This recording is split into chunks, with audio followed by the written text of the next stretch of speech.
सहयोग से जो जिला प्रशासन मुजफ्फरपुर ने ऑर्गेनाइज़ किया है, एक बहुत बड़ा आयोजन है इन द सेंस कि मुजफ्फरपुर जैसे शहर में हम ये उम्मीद कर रहे हैं कि यहाँ भी बच्चे बहुत सारे ऐसे हैं जो सिविल सर्विसेज की तैयारी करना चाहते हैं और आईएएस बनना चाहता है।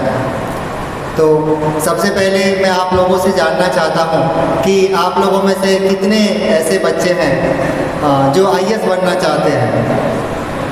हाथ खड़ा कीजिए आप लोग। ओके, मतलब सारे के सारे आप लोग आईएएस बनना चाहते हैं।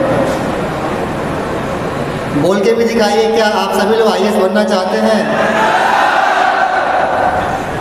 ओके, तो सभी आईएएस बनना चाहते हैं, बहुत अच्छी बात है। मैं आईएएस कैसे बनना है, ये आज का मुख्य जो विचार जिस पे हम लोग डिस्कस करेंगे उसके बारे में आपको बताएंगे डिटेल में। जो आईएएस टॉपर है इस बार के हैं, अल्तमस गाजी हैं, वो बताएंगे, शरद बताएंगे जो रिसेंट बैच में। मैं 2014 बैच का हूँ, संतोष कुमार आईएएस हूँ और अभी मैं अरुणाचल प्रदेश में स्टाफ सिलेक्शन बोर्ड का सेक्रेटरी हूँ।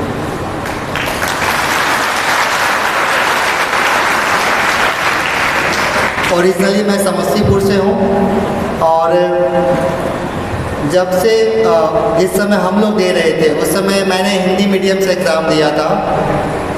तो यहाँ पे बहुत सारे ऐसे बच्चे भी होते हैं जो हिंदी मीडियम से भी देना चाहते हैं, तो उस सब का जो क्वेश्चन आंसर सेशन है वो बाद में किया जाएगा।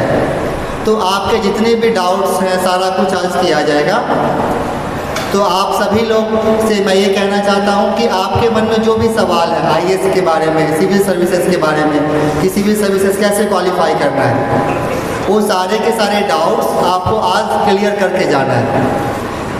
मैं उम्मीद करता हूँ कि आज जब ये सेमिनार ख़त्म होगा तो आप में से कोई ऐसा नहीं बचना चाहिए जिसको कुछ डाउट्स हो, इसीलिए हम लोग आपके बीच में आए हैं। मुझे याद है जब हम लोग तैयारी करते थे तो हम लोग खुद जब तक आईएएस नहीं बन गए उससे पहले हम किसी आईएएस से नहीं मिले थे, किसी से ऐसे हम बात नहीं करते थे।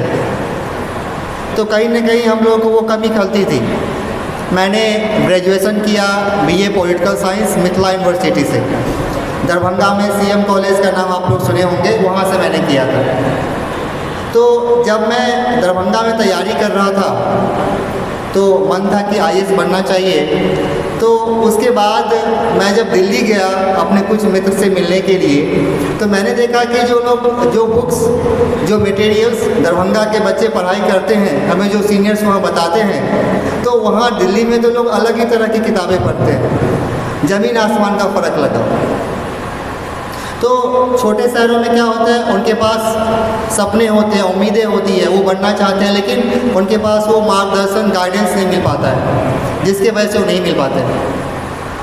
तो जब हम लोग आईएएस बन गए तो हम लोगों ने सोचा कि हम लोग तो आईएएस बन गए, लेकिन बहुत सारे ऐसे बच्चे हैं हमारे बिहार में, झारखंड में, छोटे छोटे ज़िला में रहते हैं, उनके बहुत सारे परिस्थितियाँ ऐसी हैं जिसके वजह से वो एग्ज़ाम क्लियर नहीं कर पाते। उनको पता नहीं चल पाता है कि हमें कौन सी बुक्स पढ़नी चाहिए, कैसे तैयारी करनी चाहिए। ये सब हम लोग के मन में था और हम लोग चाहते थे उन बच्चों तक पहुंचना जिनके पास मेरिट है लेकिन गाइडेंस नहीं है, जो बनना चाहते हैं, जिनके पास सपने हैं लेकिन उन्हें मार्गदर्शन की ज़रूरत होती है। इसी सब को सोच में रखते हुए शुरुआत बहुत छोटे स्तर से हुई।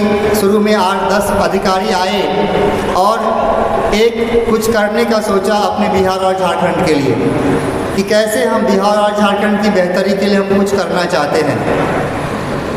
तो उसी को ध्यान में रखते हुए एक संगठन को बनाया गया जिसका नाम है national association of civil servants Bihar and Jharkhand, NACS इसको बोलते हैं। 2014 के आसपास इस तरह का जो आइडिया है वो शेप लेना शुरू किया और 2016 में जाके इसको फॉर्मल एक ऑर्गेनाइजेशन बनाया गया, रजिस्ट्रेशन कराया गया सोसाइटी बना के, और तब से लेके आज तक सिर्फ 5-6 सालों में आज NACS से करीब बिहार झारखंड के 1000 से ज़्यादा सिविल सर्वेंट जुड़े हुए हैं।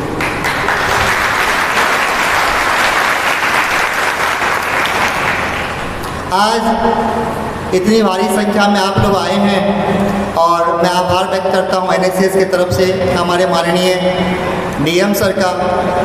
सर को मैं समस्तीपुर में सर जब DM थे तब से जानता हूँ। सर ऐसी गतिविधियों को इतना इनकरेज करते हैं, अप्रिशिएट करते हैं कि जब भी सबसे मैंने रिक्वेस्ट किया, सर बोले तुरंत कि नहीं यहाँ पे होना चाहिए। मुजफ्फरपुर में काफ़ी बच्चे हैं जो IAS की तैयारी करना चाहते हैं। तो आज जब कई जगह सेमिनार हो चुका है, आपने देखा होगा जब IAS का रिजल्ट निकला था तो NSCS ने बहुत जगह सेमिनार को ऑर्गेनाइज़ किया था। आप लोगों को सोशल मीडिया के माध्यम से, अखबारों के माध्यम से पता चला होगा। पटना में हुआ था, समस्तीपुर में हुआ था, भागलपुर में हुआ था, जमशेदपुर में हुआ, रांची में हुआ। सेमिनार्स बहुत सारे कराए गए। उसका एक ही उद्देश्य था कि छोटे छोटे शहरों में भी बच्चों को हमें जागृत करना है ताकि वो भी IAS बनने का जो सपना पाले हुए है वो भी वो कर सकते हैं। आज मैं याद करना चाहूँगा जो NSCS के प्रेसिडेंट हैं श्री BK प्रसाद सर, उनका एक विज़न था, उन्हीं के नेतृत्व में इसकी स्थापना हुई थी। और आज पूरी एक फैमिली है NSCS, 1000 से ज़्यादा ऑफिसर्स का, और सभी ऑफिसर्स अपना बिजी शेड्यूल में भी समय निकाल के यहाँ आते हैं और उनका एक ही मोटो होता है कि कैसे हम बिहार और झारखंड के लिए बेहतरी के लिए अपने सर्विस के बियॉन्ड जाके भी हम काम करें। और उसमें एक जो मुख्य उद्देश्य है हमारा वो है कि सिविल सर्वेंट्स के एस्पिरेंट्स को गाइड करना। ये सेमिनार जो हम कराते हैं उसमें 2-3 चीज़ें हैं। आज का सेमिनार है वो आपका 1 डे सेमिनार होता है जिसको हम अवेयरनेस प्रोग्राम करते हैं। उसमें सिर्फ आपको हम ये बताएंगे कि IAS की तैयारी कैसे करनी है, कैसे कौन से बुक्स पढ़ने हैं, क्या स्ट्रेटजी होनी चाहिए, और बहुत सारे आपके जो सवाल जवाब होते हैं जैसे ऑप्शनल सब्जेक्ट का हम कैसे सिलेक्शन करें, मीडियम क्या होनी चाहिए, हिंदी होनी चाहिए, इंग्लिश होनी चाहिए, जॉब करते हुए कैसे तैयारी करें, फिर आपका मोटिवेशन कम हो जाता है। तमाम तरह के सवाल हम लोगों के मन में हुआ करता था। तो आज हम उस पर चर्चा करेंगे। इसके बाद कुछ लोग पूछते हैं कि हम अगर रेगुलर क्लास लेना चाहते हैं तो हम कैसे करेंगे।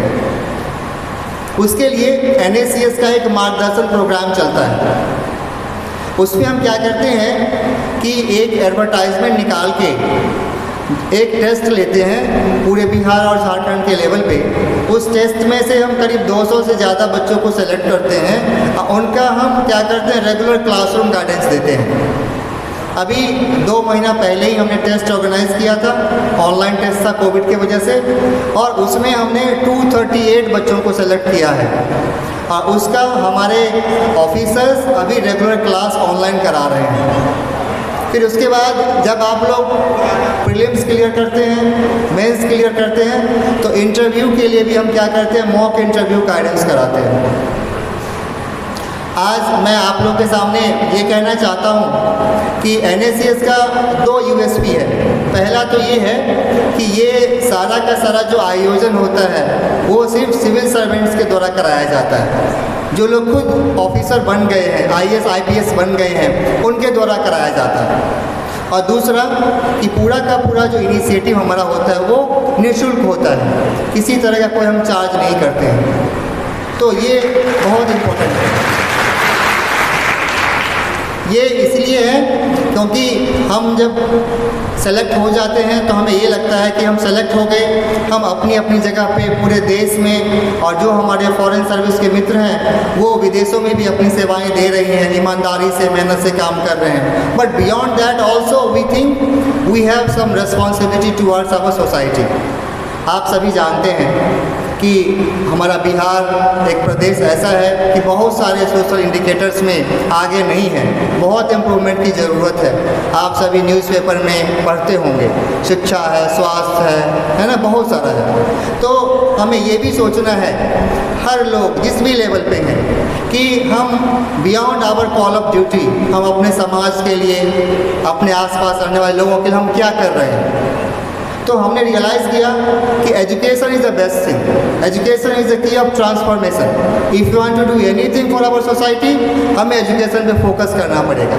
इसीलिए NSCS में हम एजुकेशन पे फोकस करते हैं और बहुत सारे युवाओं का सपना होता है कि वो प्रशासन में आए, आईएएस बने, आईपीएस बने, आईआरएस बने और वो बन के वो देश और समाज की सेवा करें। हम उन बच्चों के लिए यहाँ पे आते हैं जिन बच्चों के पास रिसोर्सेस नहीं है, किसी कारण से, किसी समय से वो दिल्ली जैसे जगह में नहीं जा पाते हैं, उन बच्चों के लिए एनएससीएस उनके पास आता है ताकि वो भी उनका जो ड्रीम्स हैं उसको वो साकार कर सके। तो आज इतना ही समय लेके आप लोगों के बीच ये भरोसा, विश्वास दिलाने आया हूँ कि अगर आप कहीं भी रहते हैं, भले आपके पास रिसोर्सेस नहीं है, पैसे नहीं है, संसाधन नहीं है, लेकिन अगर आपके पास जज्बा है, अगर आपके पास ड्रीम्स हैं, अगर आपके पास उम्मीद है और ये आप आईएएस बन के अपने देश और समाज की सेवा करना चाहते हैं, तो एनएससीएस हर कदम पे आपके साथ खड़ा रहेगा।